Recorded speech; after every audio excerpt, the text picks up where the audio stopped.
Bom dia, graça e paz, sejam bem-vindos ao nosso canal e a primeira aula propriamente dita sobre uma introdução que nós estamos fazendo às doutrinas da graça. Na primeira aula, propriamente dita, que é essa, nós vamos fazer uma introdução histórica sobre como se desenvolveu, como chegamos ao ponto do Sínodo de Dort, para que houvesse a resolução ou a criação desses pontos que hoje são conhecidos como os 5 pontos do calvinismo e os 5 pontos do arminianismo. Então vamos lá. Esse material que eu vou apresentar aos irmãos aqui, eu editei para uma série de palestras que foram realizadas para a UMP da Igreja Presbiteriana do Cabo. Então, o conteúdo que nós temos aqui, de certa forma, já é bem mastigadinho, já foi feito já pensando em deixar os termos bem fáceis de serem entendidos, tá bom? Então, vamos lá. Em primeiro lugar, na introdução, nós vamos observar aquilo que alguns estudiosos ou alguns pregadores falaram a respeito das doutrinas da graça ou dos 5 pontos do calvinismo. E no livro que eu indiquei aos irmãos, esse livro aqui, do Paulo Anglada, ele diz assim, que dá-se o nome de As Antigas Doutrinas da Graça àquelas doutrinas bíblicas defendidas durante a história bíblica e história da Igreja, por diversos crentes que lutaram para manter intactos os ensinos bíblicos com respeito à doutrina da eleição e salvação eterna. Isso aqui a frase foi escrita por mim, constituída por mim, mas reflete aquilo que o próprio Anglada ele fala em seu livro. Charles Spurgeon, grande pregador do Evangelho, conhecido como o príncipe dos pregadores, era um pastor batista. Ele viveu no século XIX e, falando sobre as doutrinas da graça, ele disse o seguinte, trecho que eu retirei, uma citação do livro do Paulo Anglada também, onde ele usa a citação de Spurgeon como uma base para a defesa ortodoxa da doutrina. Então ele diz assim: minha opinião pessoal é que não há pregação de Cristo e este crucificado a menos que se pregue aquilo que atualmente se chama calvinismo. Ou seja, para Charles Spurgeon, o grande pregador, ele não concebia outra forma de pregação que não fosse a ideia que nós concordamos, inclusive os arminianos, que é a ideia de que o Evangelho ele se centraliza em quê? No Cristo, no ungido de Deus, que preexistindo como Deus, essencialmente como Deus, assume a forma humana, ou seja, encarna, ele é crucificado, ele é morto, ele ressuscita e, por esse motivo, ele pode legalmente salvar seres humanos caídos que de outra forma seriam lançados no fogo do inferno, todos sem exceção. Então, para Charles Spurgeon não existe outra pregação que seja legítima que não seja essa. E a questão é a seguinte, ele defende aqui, e eu concordo plenamente com ele, que essa é a pregação calvinista, que a salvação ela é unicamente pautada no ato soberano de Deus, na obra redentiva de Cristo. Logo, entendemos que a pregação calvinista é uma pregação bíblica, que está coerente, ou que parte da perspectiva de uma coerência com o conteúdo bíblico sobre a doutrina da salvação, que nós chamamos de soteriologia. Então os irmãos colocam isso na cabeça. Doutrina da salvação, soteriologia. Já em sua época, Spurgeon experimentava uma aversão às doutrinas da graça. Essa nomenclatura de doutrinas da graça, os irmãos vão perceber que é uma relação aos 5 pontos do calvinismo, porque nós entendemos que esses 5 pontos, que foram a resposta aos 5 pontos dos arminianos, eles sintetizam aquilo que é a doutrina da graça, aquilo que a Escritura demonstra como sendo uma doutrina ortodoxa sobre a graça de Deus. Então, ele diz que Anglada, em seu livro, ele diz que todo esse conteúdo foi tirado do livro dele, que o próprio Spurgeon já experimentava uma aversão às doutrinas da graça. Contudo, ele não concebia uma pregação que fosse fiel ao espírito do Evangelho, que não considerasse as doutrinas da graça, ou as doutrinas bíblicas que Calvino e tantos outros antes dele pregaram e defenderam. Então, por esse motivo, nós iremos partir do ponto de origem dessas doutrinas, a Sagrada Escritura. Então, por meio deste breve estudo, iremos caminhar pelas vias da história até chegarmos ao momento em que essas doutrinas foram sistematizadas.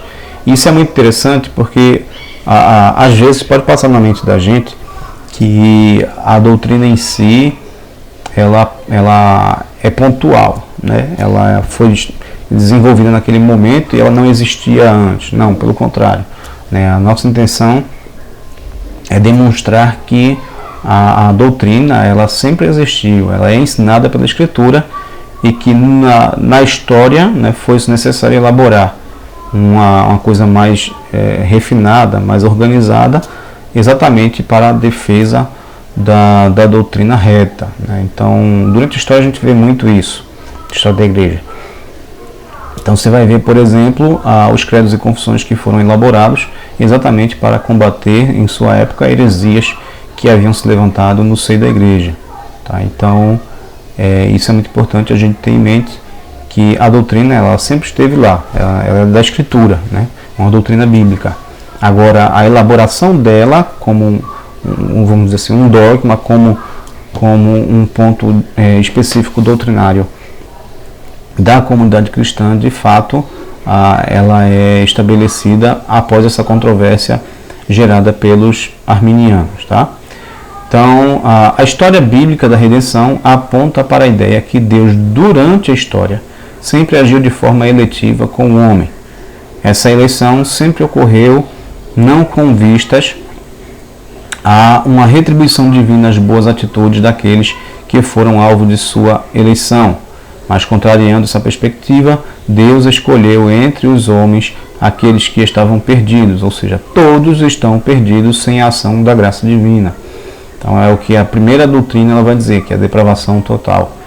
Que a parte da ação soberana de Deus, com sua graça, todos iriam para o inferno, sem exceção. Então, Deus não salva homens bonzinhos, Ele salva homens perdidos que estariam caminhando de fato para a perdição, caminhando para o inferno. Então, no texto escrito por Paulo aos Romanos, o apóstolo apresentou em seus 3 primeiros capítulos a situação em que o homem caiu por ocasião da queda de nosso primeiro pai, que é Adão. Nesses capítulos, Paulo encerra toda a humanidade, ou seja, ele coloca toda a humanidade dentro de um grupo só, né? Debaixo do pecado e, consequentemente, alvos da ira de Deus.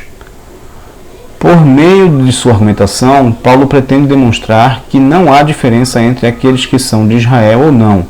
Todos, sem exceção, necessitam da misericórdia de Deus e não possuem em si mesmos nada que vos faça merecer a bondade divina. Ou seja, o judeu, embora ele tenha sido, seja um povo separado por Deus, né, tenha sido separado por Deus como um protótipo, né, de Deus, aquilo que Deus iria fazer no tempo por meio de Jesus Cristo, construindo ou gerando para si, criando para si um povo chamado a Igreja, que aí se compõe tanto nós, né, quanto os antigos de Israel, o povo de Israel, é um povo só. Então Paulo demonstra que esses irmãos eles tinham um certo orgulho étnico por fazerem parte de um grupo específico que eram os judeus, que de fato haviam separado por Deus, né? Por aí você já tira a questão da eleição, né? Você já vê na história. Dentre todos os povos, povos maiores, povos mais inteligentes, povos mais capazes, mas Deus escolheu para si uma linhagem específica. Você vê isso, se você vê lendo as genealogias, você percebe que Deus, ele de fato, ele separa aqueles a quem ele elegeu para ser seu povo. Então, o que Paulo está dizendo nesses capítulos, irmãos, é que o orgulho étnico, ou a ideia de fazer parte de Israel como nação terrena em si não é o que garante a salvação a eles, mas a eleição divina. Por quê? Ele aponta para o fato de que não só os gentios, que eram muito criticados pelos judeus, eram tidos como cães, mas não só estes, ou seja, todos aqueles que não fazem parte da comunidade de Israel, mas todos os homens, inclusive aqueles de Israel, seriam salvos somente por um ato gracioso, soberano de Deus.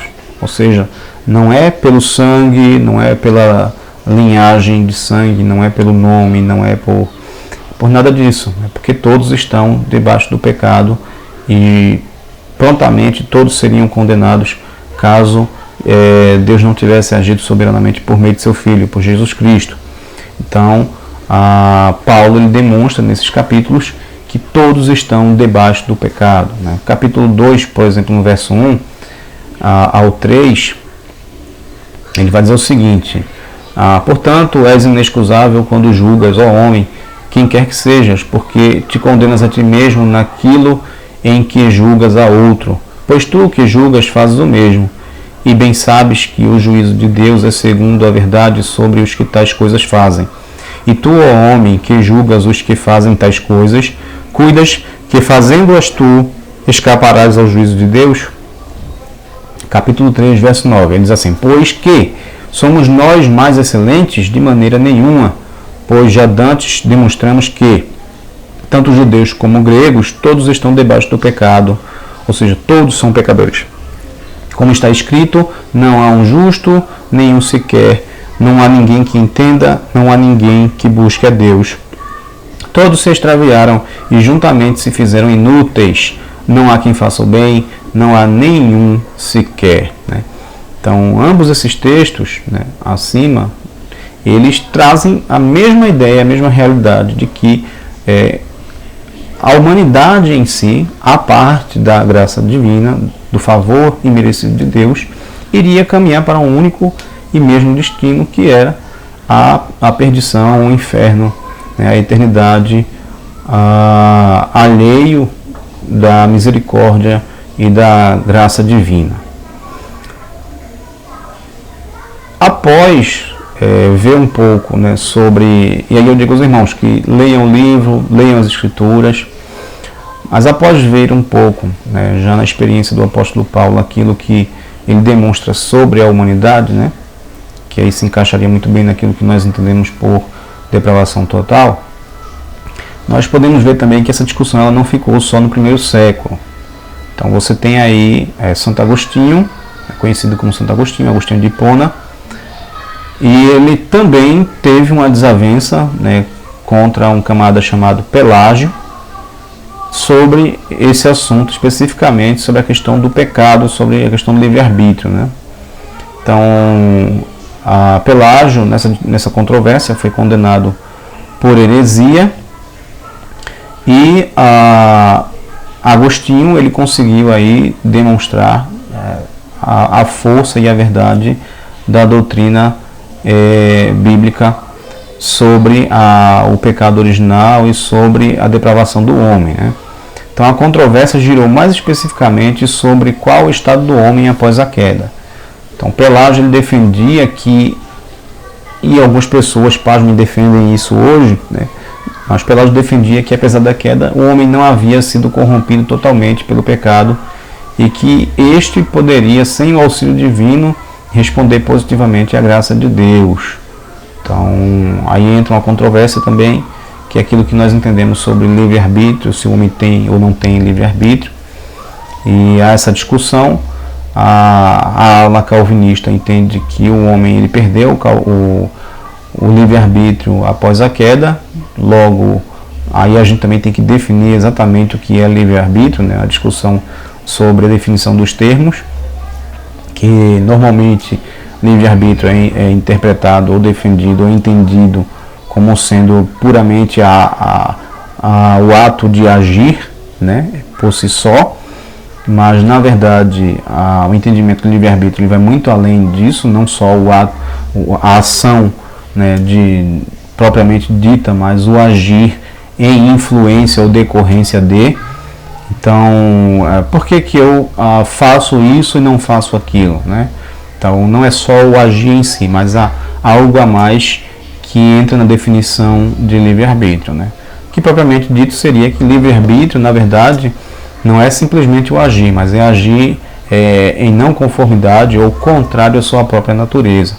Então, se eu sou santo e cometo uma ação, né? Pratico uma ação que é contrária à minha santidade, eu estou usando aqui um livre-arbítrio porque, em contrariedade à minha natureza, eu estou agindo. Mas quando eu sou algum pecador e minhas obras são condenadas, são de pecador, obviamente eu estou agindo aqui em conformidade com a minha natureza.